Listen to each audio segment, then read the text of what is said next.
or watered or seeded. Macy's mother never spent time in the yard during daylight. Many nights, though, after Macy was asleep, she went out to the swing. Like her son, she found the movement soothing. She smoked and flicked the remains into the darkness. The result was a great circular reef of cigarette butts around the swing. At the center of the circle, Macy scratched the dirt with his fingernails and found that beneath the surface the dirt was a soft powder. He made a small pile of dirt. He pretended the pile was a mountain and sent his pointer finger hopping slowly up one side of the mountain and quickly down the other. When he tired of the mountain, he scooped it up and filtered the powder through his fingers. Then, a drop of rain landed on his hand. Macy stared at the drop and watched as it slowly made a line across his dirty hand and fell to the ground. The sky above the yard had become dark with clouds. A drop landed in Macy's eye, and another hit his cheek. Then the rain became steady. Macy hadn't had anything to drink for hours, so he closed his eyes, turned his face toward the sky, opened his mouth wide, and caught the drops until his thirst was satisfied. But the rain didn't stop. The holes he had dug to build his mountain filled with muddy water. His clothes were soaked and he was cold. He crawled under the seat of the swing for protection as the rain became a downpour. Then, when night came, he curled up in the mud and shivered. He never cried. Macy's mother got home late and cursed as she tried to untie the wet rope from Macy's ankle. She had been drinking. When they got into the house, she told Macy to put on some dry clothes and go to bed. Then she dropped onto the stained, cigarette-burned couch and fell asleep. Macy watched his mother lying face down on the couch, her wet ponytail touching the vinyl floor.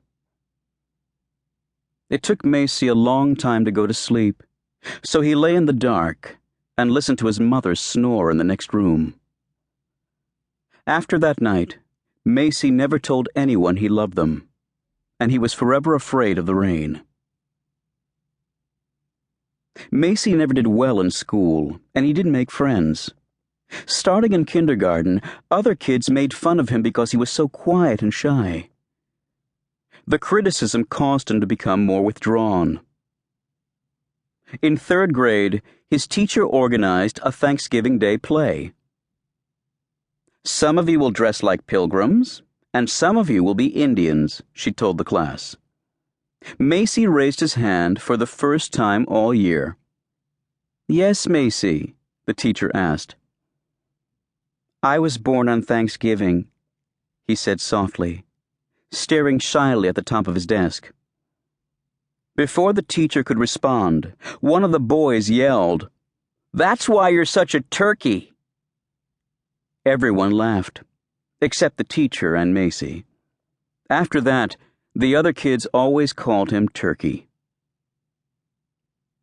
Macy's teachers were concerned about his poor academic and social skills, but when they called to schedule meetings with his mother, she said she was too busy.